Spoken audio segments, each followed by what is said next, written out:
guys, welcome back to Soumya's World from USA. ఈరోజు బ్లాగ్లో వచ్చేసరికి నేను ఎలా మ్యానిక్యూర్ చేసుకుంటాను, ఆల్సో నేను ఎలా కేర్ తీసుకుంటాను నా హ్యాండ్స్కి అనేది నేను మీకు చూపిస్తాను. If anybody likes please follow. అయితే నేను ఫాలో అయ్యేది టోటల్ 4 స్టెప్స్. ఫస్ట్ స్టెప్ వచ్చేసి నేను నీట్గా నెయిల్స్ క్లీన్ చేసుకొని లైక్ నెయిల్ పాలిష్ రిమూవ్ పెట్టి క్లీన్ చేసేసుకొని నీట్గా షేప్ చేసేసుకొని ఎక్సెస్ నెయిల్స్ అన్ని కట్ చేసేస్తాను. అండ్ స్టెప్ 2 వచ్చేసరికి ఒక బేకింగ్ సోడా అండ్ షాంపూ వేసేసి నీట్గా క్లీన్ చేస్తాను. స్టెప్ 3 వచ్చేసరికి స్క్రబ్ అండ్ స్టెప్ 4 వచ్చేసరికి pack and step 5 moisturiser. This is the thing I follow.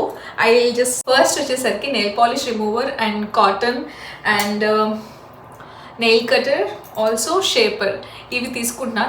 This is my first step. I show you.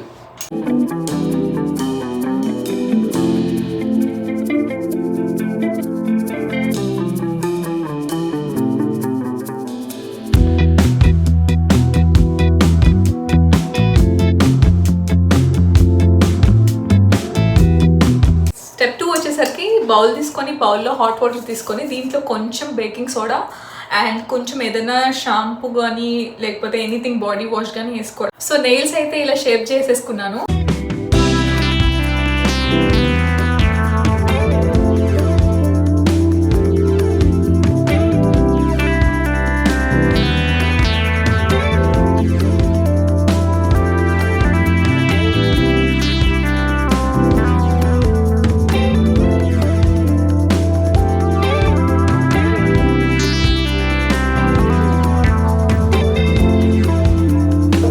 అంతా తీసేసుకోవాలి. ఇట్లాగా ఎక్సెస్గా ఉన్న స్కిన్ కానీ లైక్ వేస్టేజ్ కానీ ఇదంతా తీసేసుకోవాలి. ఈ లేయర్డ్ వైట్గా వస్తుంది ఇలా తీస్తూ ఉంటే. సో ఇదంతా నీట్గా ఇట్లా క్లీన్ చేసేసుకోవాలి. నాకైతే ఎక్కువ ఉండదు బికాజ్ నేను almost every time I do care of my nails.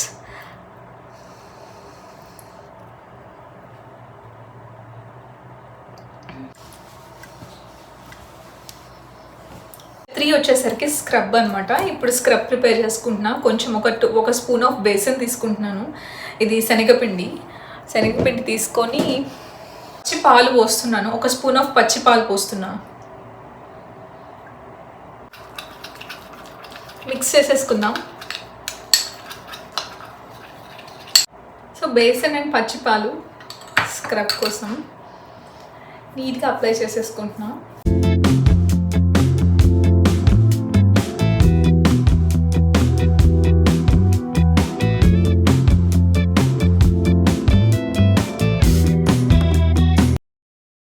వేసేసుకున్న తర్వాత ఒక 10 minutes అలా వదిలేయాలి. వదిలేసిన తర్వాత ఇది ఆరిపోతుంది.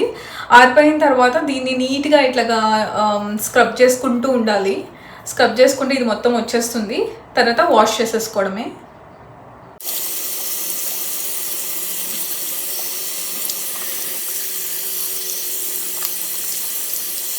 స్టెప్ 4 వచ్చేప్పటికి ప్యాక్ ప్రిపేర్ చేసేసుకుంటున్నాను. ఒక బౌల్లో రైస్ ఫ్లోర్ తీసుకొని కొంచెం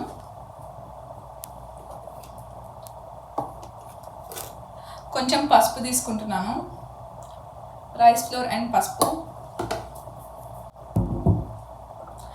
కొంచెం రైస్ ఫ్లోర్, కొంచెం పసుపు అండ్ 1 స్పూన్ ఆఫ్ మిల్క్ వేసేసుకుంటున్నాను. వేసేసుకొని దీన్ని మంచిగా ప్యాక్ ప్రిపేర్ చేసేసుకుందాం. సో దీని ప్యాక్ అయితే ఇట్లా వచ్చింది. సో ప్యాక్ వేసేసుకున్న తర్వాత ఒక 10 minutes పాటు అలా వదిలేసేయాలి మొత్తం ఆరిపోయేంత వరకు. మొత్తం ఒక 10 minutes అయిపోయింది. నా వాష్ చేసేస్తున్నాను. అయితే క్లీన్ చేసేసుకున్నాను. ఇప్పుడు నెక్స్ట్ ప్రాసెస్ వచ్చేసరికి నెయిల్ పాలిష్ ప్రాసెస్ వచ్చేపాటికి మాయిశ్చరైజర్ అప్లై చేసుకుంటున్నాను. Any moisturiser is fine.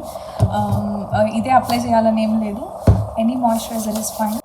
అవి ఊరికే గుచ్చుకుంటున్నాయి అనమాట తినిపించేటప్పుడు కానీ స్నానం చేయించేటప్పుడు కానీ. సో అందుకని చెప్పి రైట్ హ్యాండ్వి తీసేసాను.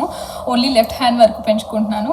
బట్ నాకైతే చాలా ఇష్టం నెయిల్స్ పెంచుకోవడం. ఈవెన్ ప్రెగ్నెన్సీ ముందు అయితే చాలా నీట్గా మెయింటైన్ చేసుకునేదాన్ని. అండ్ ఎప్పుడు నేను బయటకు అయితే వెళ్ళలేదు. ఎప్పుడైనా ఫంక్షన్స్ అలా ఉన్నప్పుడు వెళ్ళి నెయిల్ ఆర్ట్ అలా చేయించుకునేదాన్ని కానీ but rest of the time నేను ఇంట్లోనే నీట్గా చేసుకునేదాన్ని.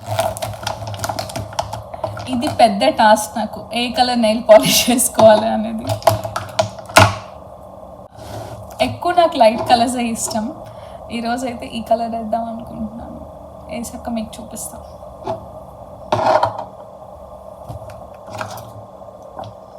What is this colour?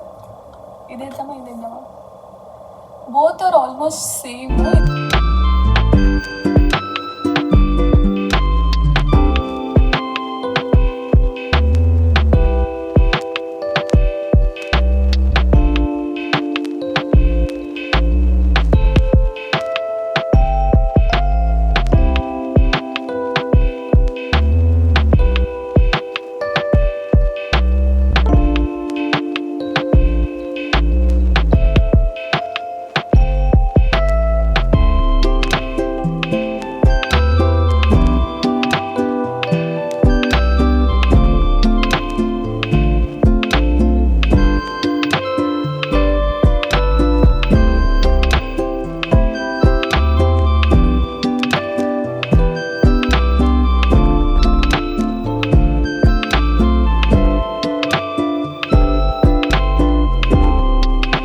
So ఇలా డిజైన్ చేసేసుకున్నాను.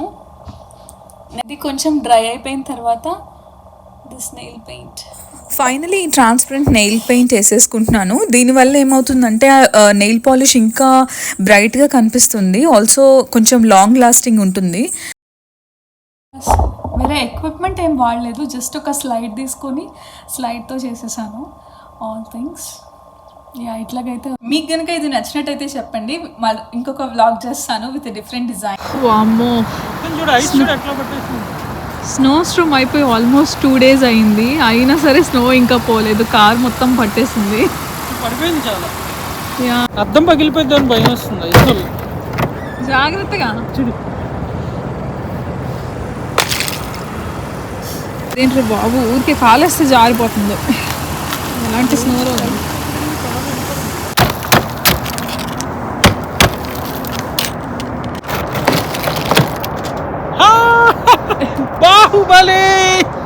బాహుబలి. ఇప్పుడు దీని మీద మనం వెళ్ళాలి, ఎలా వెళ్తావు? నడుచుకుని వెళ్తావా? కొలరాడోలో కూడా ఇలాగే నువ్వు క్లీన్ చేసుకునేవాడు. కొలరాడోలో కొంచెం బెటర్ ఉండేది. సాఫ్ట్ స్నో అది. ఇది ఇక్కడ హ్యూమిడ్ వల్ల ఇట్లా స్లీట్ ఎక్కువ ఫామ్ అయిపోయింది అనమాట. సో దీన్ని స్లీట్ అంటారు. కాలు వేస్తే ఇంకంతే, జారుడు ఇక్కడ. అక్కడ సాఫ్ట్ స్నో బాగుంటుంది, దూదిరే ఉంటుంది అక్కడ. పోతే విన్షీల్డ్ పనిచేయవు, పొద్దున్న కూడా స్ట్రక్ అయిపోయినాయి చాలాసేపు. వైపర్లు వైపర్లు అసలు పనిచేయలే, చాలా జామ్ అయిపోయినాయి, మొత్తం అయిపోతుంది. వీటి మీద స్నో లిక్విడ్ ఒకటి ఉంటుంది, అది వేస్తే ఈజీగా వచ్చేస్తుంది, కానీ మనం కొంచెంసేపు వెయిట్ చేయాల్సి ఉంటుంది. సో అందుకని దాన్ని బట్టి బ్రేక్ చేసి తీసేస్తున్నాడు అమ్మరు. వైపర్ ఎందుకు అలా నుంచోబెట్టావు? వైపర్లు లేదంటే జామ్ అయిపోతాయి. ఇట్లా ఉండడం వల్ల కనీసము ఈజీ అయింది, లేదంటే దాని చుట్టూ ఐస్ వచ్చేసి గట్టిగా ఇట్లా జామ్ అయిపోతాయి. ఇంకా స్నో వస్తే ముందు రోజు ఇట్లా పెట్టుకోవాలి వైపర్స్ ఓపెన్ చేసి.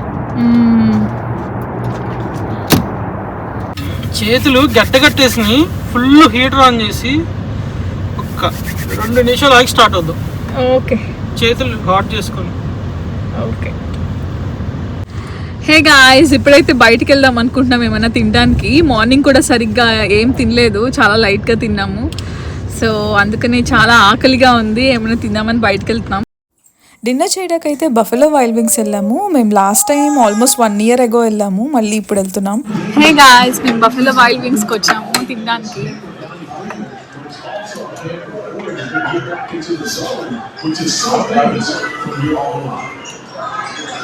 మా అమ్మరేమో ఏం సెలెక్ట్ చేసుకోవాలో తెలియట్లేదు, సో హీ సర్చింగ్ స్టోర్.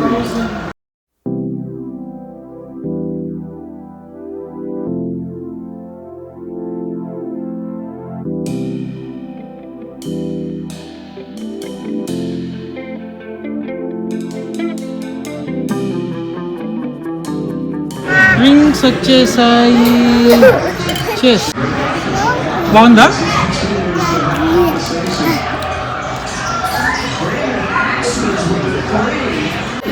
అది లెమనేడ్, సౌమ్య తాగేది. జస్ట్ లెమనేడ్లో స్ట్రాబెర్రీ జ్యూస్ కలిపిస్తారు. అదే బాగుందా?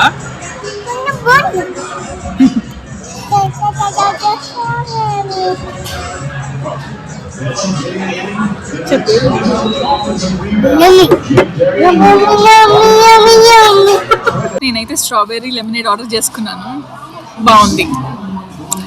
Hi guys, hi guys, how are you?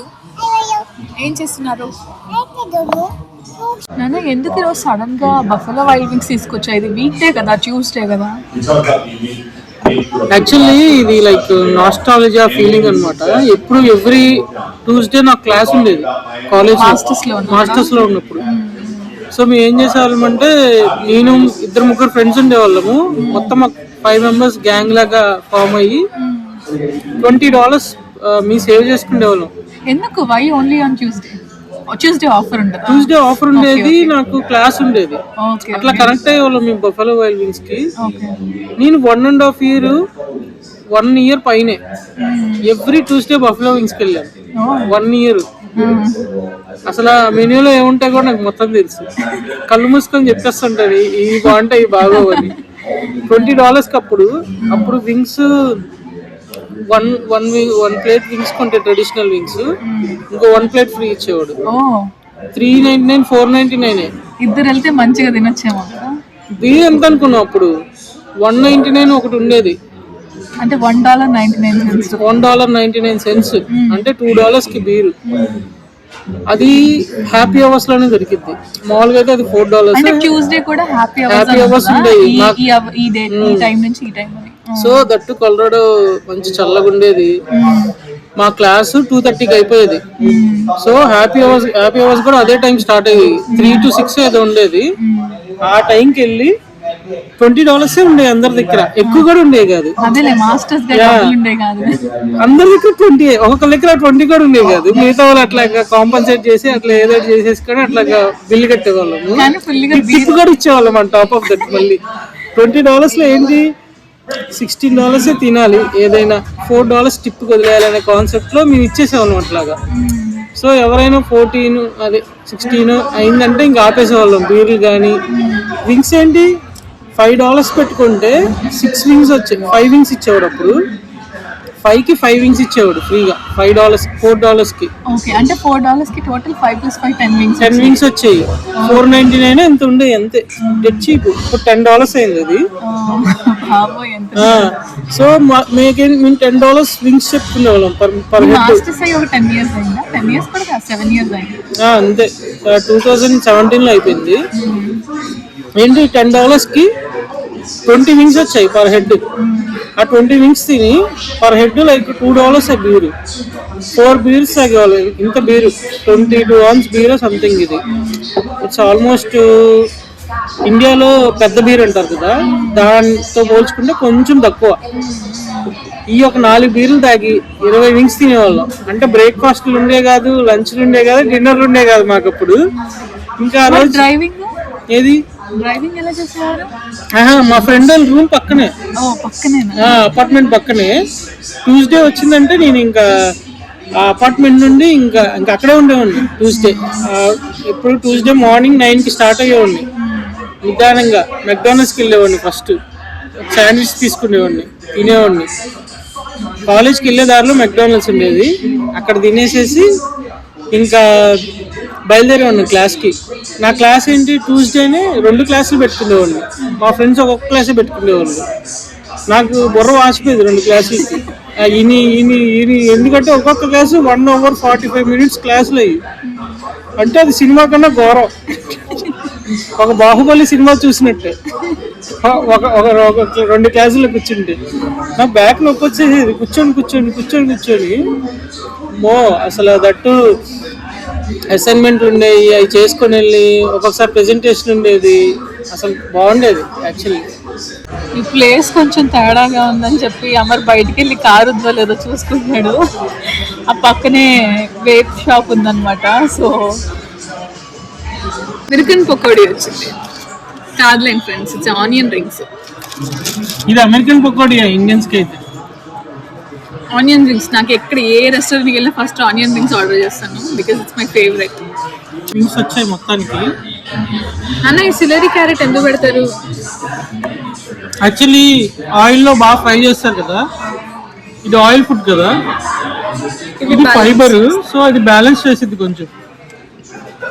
బేసిక్గా చాలా మందికి ఆయిల్ ఫుడ్ పడదు, ఇది తింటే కొంచెం సెట్ అయింది స్టమక్.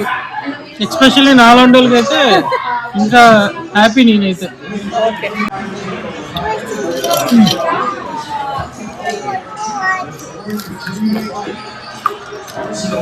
$52 అయింది. Going home. చాలా చల్లగా ఉంది. తినేసాము, ఇంటికి వెళ్ళిపోతున్నాము. Thanks for watching. Please like, share and subscribe. చాలా చలిగా ఉంది, బాటిల్ రావట్లేదు. Please like, share and subscribe. Bye. Will see you in next vlog.